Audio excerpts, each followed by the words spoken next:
Bago natin simulan ang kwentong ito, shoutout ko muna yung nag-renew ng badge na sina Olmedo Kirk Lorenzo, Yokono Bigaku, Drake Boyo, Random Adriel, MVABG Atadero, at kay Kathleen Erica.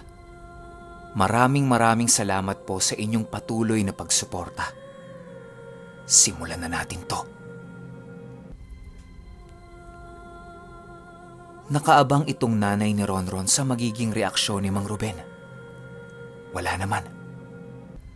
Ang tagal na niyang nakasilip pero wala man lang itong reaksyon. Hanggang sa umatras ito at hinila siya papalayo.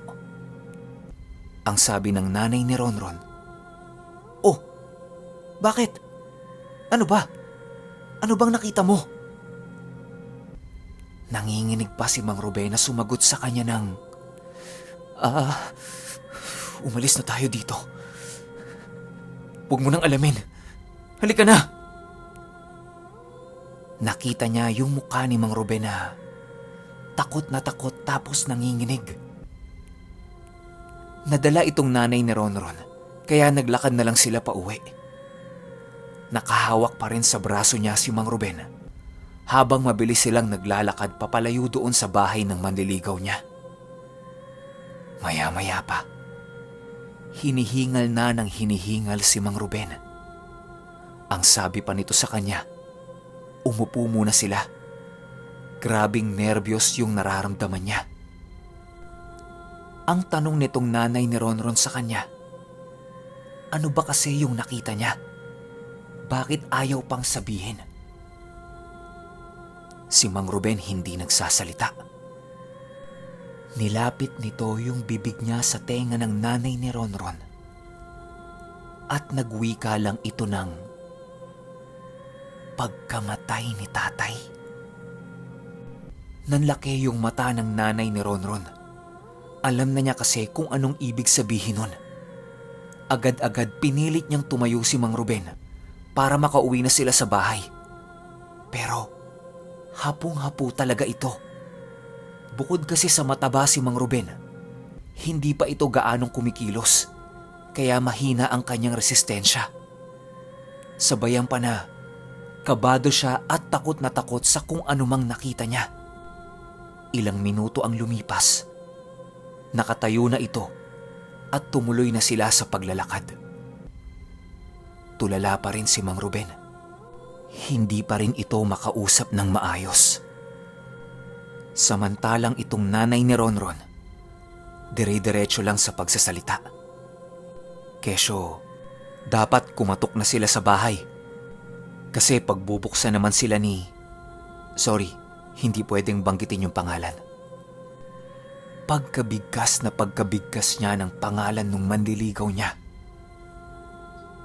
May malakas na hangin ang biglang humampas sa mga mukha nila. Kasabay ng paghampas na yon, yung umaalingasaw na baho naman. Natatawa-tawa pa itong nanay ni Ronron noong mga oras na yon. Ang biro niya pa kay Mang Ruben, baka bumabagyo na. Tapos may tain ng kalabaw malapit sa kanila, kaya ganong katindi yung baho. Pero si Mang Ruben, hindi tumatawa. Seryosong seryoso ang mukha nito, na tila ba takot pa rin siya at kabado. Nung medyo malapit na sila sa bahay nila, may mga naninitsit na sa kanila. Tapos yung malaking puno sa gilid nila, niyuyugyug. Yun bang tinatakot sila? Pagtingin nitong nanay ni Ronron sa puno ng kaimito, may nakita siyang parang malaking bayawak na nakalingkis sa puno. Tapos gumagalaw-galaw yung ulo nun. Yung laki, parang dalawang taong magkapatong. Napamurang bigla itong nanay ni Ronron at sinabi niya kay Mang Ruben na tumakbo na sila. May mga aswang na sumusunod sa kanila. Kahit pagod na pagod pa itong si Mang Ruben, walang sabi-sabi ay tumakbo ito papauwi sa kanila. Nang bigla itong madapa. Binalikan ito ng nanay ni Ronron para itayo. Nung akay-akay niya na si Mang Ruben, may nakita siyang malaking baboy na sumusunod sa kanila. Paglalarawan dito ng nanay ni Ronron, malaking itim na baboy ito. Makapal ang buhok, tapos may mga mahahabang ngipin. Hindi siya sigurado kung pangil ba yun o kung ano. Basta, nakalabas yun lahat sa bunganga ng baboy.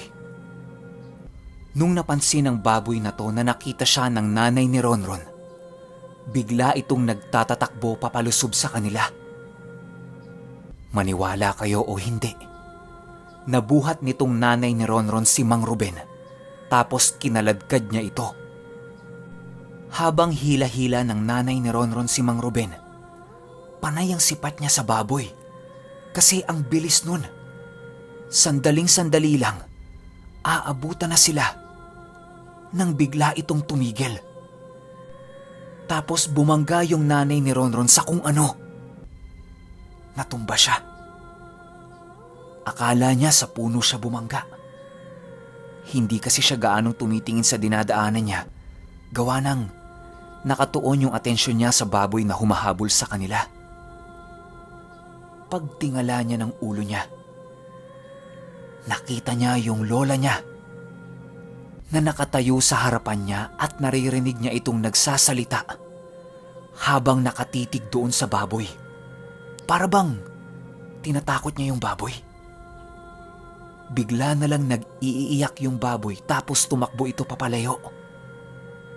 Iyak din ng iyak itong nanay ni Ronron dahil sa takot.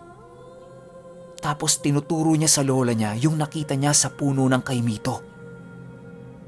Pansin niya sa lola niya na sinusundan ito ng tingin. Tapos may naririnig siyang parang mga tumatawa sa likuran niya. Grupo yun na tawa ng tawa. Yung lola niya, nanatiling kalmado habang nakikipagtitigan sa mga yon. Maya-maya pa, yung tawang naririnig ng nanay ni Ronron, dahan-dahang napapalitan ng pag-iyak, sigawan, paninindak, at kung ano-ano pang mga tunog na masakit sa tenga. Lumingon itong nanay ni Ronron sa likod niya. May nakita siyang mga tao na nagtatalunan papalayo. Samantalang itong si Mang Ruben, parang mamamatay na dahil sa hingal. Agad-agad pinatayo sila ng lola nila. Tapos sabay-sabay na silang umuwi. Mabuti na lang, malapit na yung bahay nila. Habang naglalakad silang tatlo, parang ibang-iba yung lola nila nun. Diretso lang ang tingin nito, tapos mabagal maglakad. Nilingon sa kanila hindi nito ginagawa. Pero panay ang buka ng bibig nito na parang may binubulong. Nung nakarating sila sa bahay nila, inalis ng lola niya yung suot-suot niyang itim na balabal, tapos bumalik na ito sa dati. Galit na galit ito tapos pinagsisisigawan sila. Ang kabilin-bilinan niya kasi, wag na silang uuwi ng bahay pagtungtong ng takip silim. Bakit hindi nila sinunod yun? Paano na lang kung yung mga alaga niya hindi sila nasundan? Halos maiyak yung lola nila dahil sa galit. Kasi buhay nila yung nakasalalay doon eh. Paano kung may nangyari sa kanila? Nung medyo humupa na yung tensyon sa bahay nila, niyakap nitong nanay ni Ronron yung lola niya. Tapos panay ang hingi nito ng tawad. Maya-maya pa, pinaupo sila ng lola nila sa lamesa. May mga itatanong lang siya. Medyo natatakot yung magkapatid. Kasi ang alam nitong lola nila, pupunta sila sa bahay ng kapatid nila, di ba? hindi nila napag-usapan yung mga dapat nilang isagot sa matanda. Yari sila ngayon. Nung nasa lamesa na sila, unang-unang tanong nitong lola nila sa kanila, "Kumusta sa lubang?" Biglang nanigas ang katawan nitong nanay ni Ronron, tapos napatitig siya kay Mang Ruben. Maging si Mang Ruben, natulala tapos hindi makapaniwala sa tanong ng lola nila. Ang sabi ng nanay ni Ronron, Inang, sa ano kami eh?" Biglang sagot ng matanda, "Oo, alam ko. Sa lubang kayo pumunta." Nagtitinginan lang yung magkapatid. Gawa ng hindi nila alam yung isasagot nila sa matanda. Yun kasing lubang, doon nakatira yung manliligaw niya. Tsaka isa yun sa mga bayan sa lugar nila na pinaiiwasan ng lola nila sa kanila. Wala talaga. Walang makasagot sa kanila. Hanggang sa umamin na lang itong nanay ni Ronron. Ang sabi niya sa lola niya, hindi kasi nagpaparamdam yung manliligaw niya sa kanya buong araw. Nangati siyang puntahan ito para sorpresahin sana. Huminga ng malalim yung lola niya, tapos umiling-iling ito. Tumayo siya sa lamesa at dumungaw na lang sa bintana. Hindi na nakapagpigil pa si Mang Ruben. Nagsalita na ito. Ang sinabi niya sa nanay ni Ronron, wag na silang babalik doon at wag na rin niyang kakausapin pa yung manliligaw niya kahit kailan. Pumitik itong nanay ni Ronron nung narinig niya yun. Nagtaas siya ng boses kay Mang Ruben. Ang sabi niya, "Ha? Bakit hindi? Ang bait-bait ng tao eh." Ngumisi lang yung lola niya, pero hindi ito nangingialam sa usapan nilang magkapatid. Ang sabi sa kanya ni Mang Ruben, "Mabait? Sigurado ka? Ilang buwan mo palang kinakausap yun, nababaitan ka na? Alam mo ba yung pagkatao nun? Ha?" Medyo galit na rin si Mang Ruben sa nanay ni Ronron. Paano? Ang tigas ng ulo. Tahimik na lang itong nanay ni Ronron habang nakikinig kay Mang Ruben. Ayon dito, nung sumilip siya sa butas ng bahay ng manliligaw niya, nung una wala siyang makita gawa ng madilim. Pero may mga kandila ang paisa-isang sumisindi. Hanggang dumami na ito. Sasabihin niya na sana sa nanay ni Ronron yung nakikita niya. Hanggang sa nakita niyang nagbubuhos ng langis sa katawan. Yung isang matandang babae na nasa loob ng bahay ng manliligaw niya. Matapos nitong magbuhos ng langis sa katawan, sinunod nitong buhusan yung dalawang babae. Tapos yung manliligaw niya. Matapos nilang magbuhos ng langis, humiga ang mga ito. Tapos inuunat-unat nila yung mga likod nila sa sahig. Hanggang sa sabay-sabay silang tumuwad. Tapos sumisinghot-singhot. Pagmulat ng mata nitong matandang babae, nagtama ang paningin nilang dalawa. Nakita niyang bumubuka ang bibig nito. Tapos parang pilit niyang kinakalabit yung katabi niya. Kaso lang hindi niya magawa. Kasi nakapulupot yung braso niya sa hita niya. Nung nakita ito ni Mang Ruben, niyaya na niya yung nanay ni Ronron na umalis na sa lugar na yon. Alam kasi niya sa sarili niya na naghahanda lang yung mga yon para mambiktima na.